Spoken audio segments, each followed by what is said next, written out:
If I was learning marketing for the first time, this is the exact step-by-step plan I would follow to build a 7-figure career all over again. I used to be a shy kid from Canada who could barely speak up at the dinner table. Now today I've made millions from my writing and ideas, and I've coached marketers at brands like Shopify and AWS. But none of that came from just pure talent or even from working harder than everyone else. What I did was think like a CMO from day one by doing these 6 things. First up is to narrow down the big abstract world of marketing. You have to pick your game, performance marketing or growth marketing. This is how Adobe became a multi-billion-dollar empire. So Adobe had a problem. They were selling Creative Suite, great, the industry standard for designers, photographers, video editors, like the whole creative world.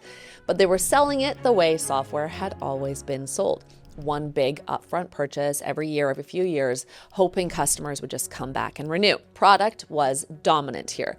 The revenue was a little unpredictable, and a whole generation of smaller creators couldn't afford the entry price, so they never became Adobe customers at all. So Adobe made a decision that terrified a lot of people internally. They killed the one-time purchase model and moved everything to a monthly subscription, always updated and accessible to anyone who could afford basically a coffee a day. Now, existing customers did not like this. There was a public backlash. For a short period, the stock even dropped. I mean, it looked like disaster. Then something happened. Recurring revenue stabilized the business in a way that it had never been before. Suddenly, smaller studios and freelancers who couldn't afford the old model were able to start subscribing, and the customer base exploded.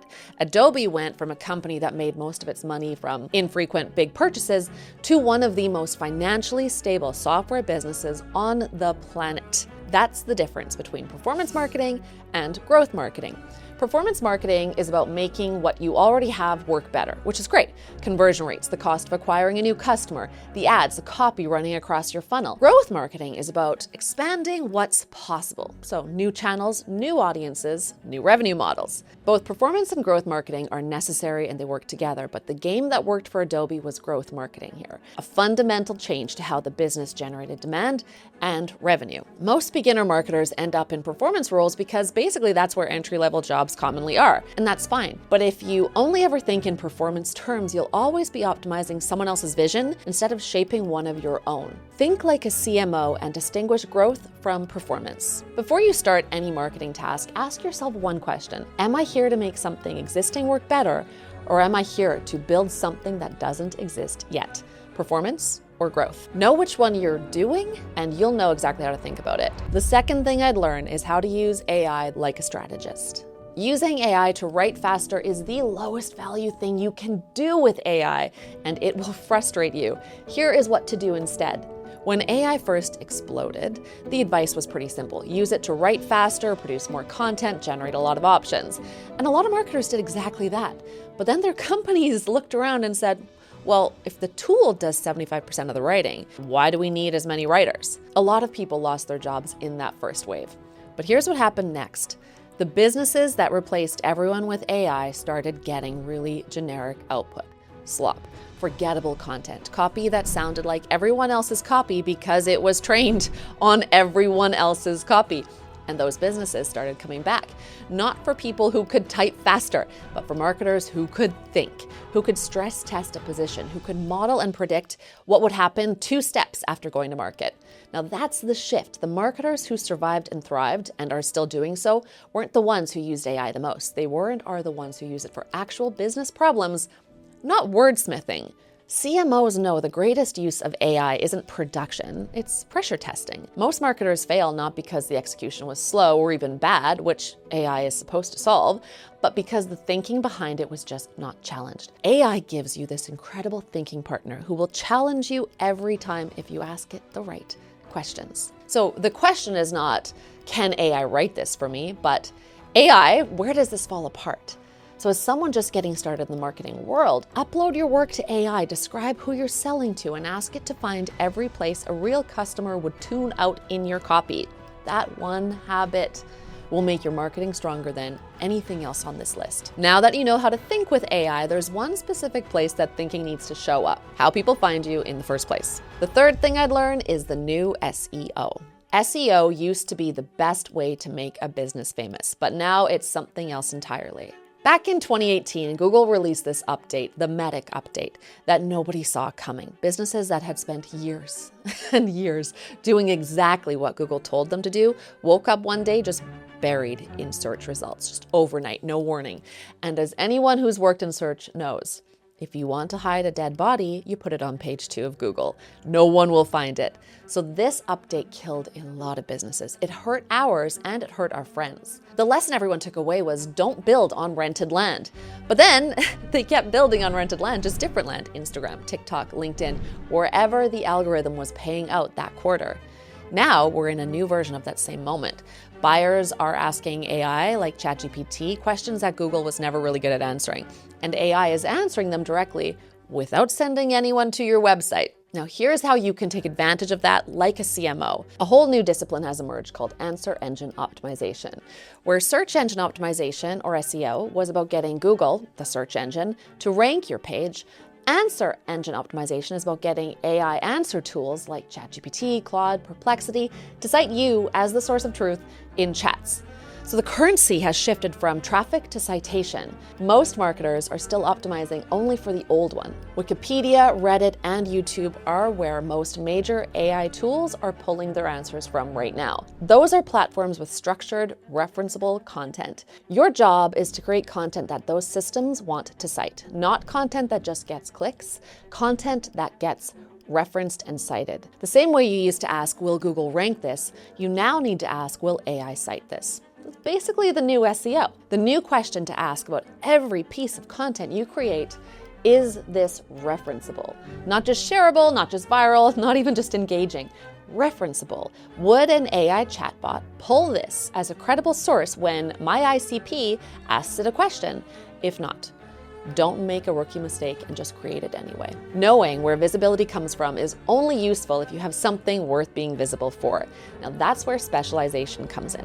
The fourth thing I would do is pick one part of marketing and go all in on that.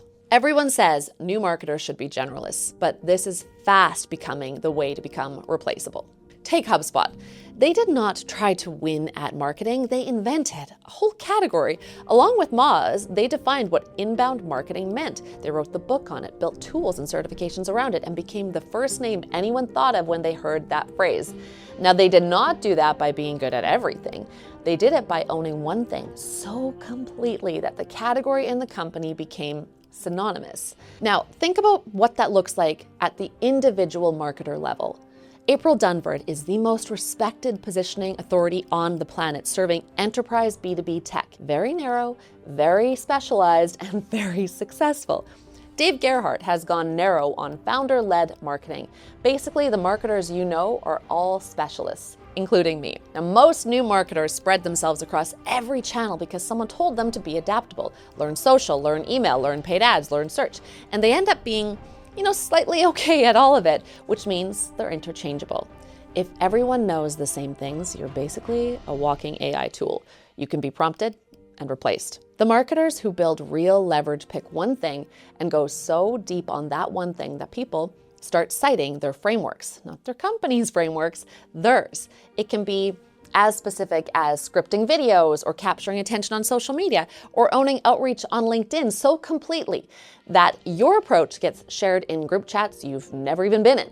That is a career moat. And here's what most people miss about specialization. You don't have to wait to be an absolute expert to start building that moat. You can start a newsletter today, sharing what you're learning as you learn it, not pretending to be the authority, being the person who is figuring it out in public.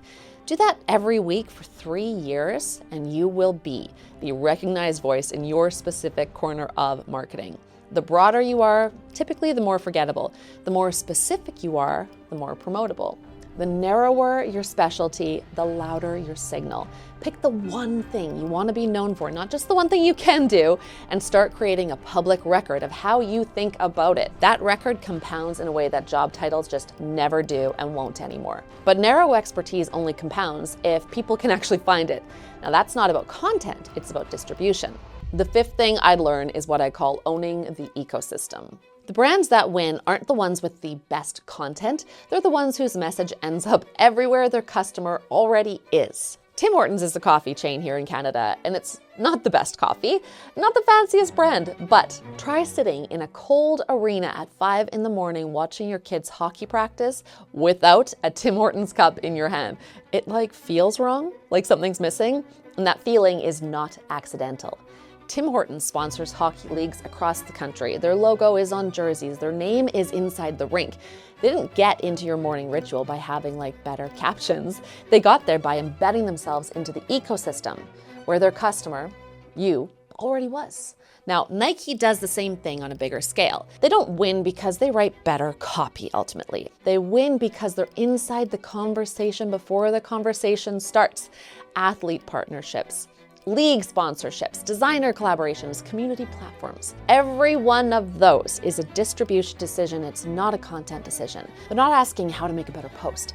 They're asking how we become part of the identity of the person who buys or should buy from us. Now, most junior marketers never think this way because they're basically handed a channel and told to make it perform.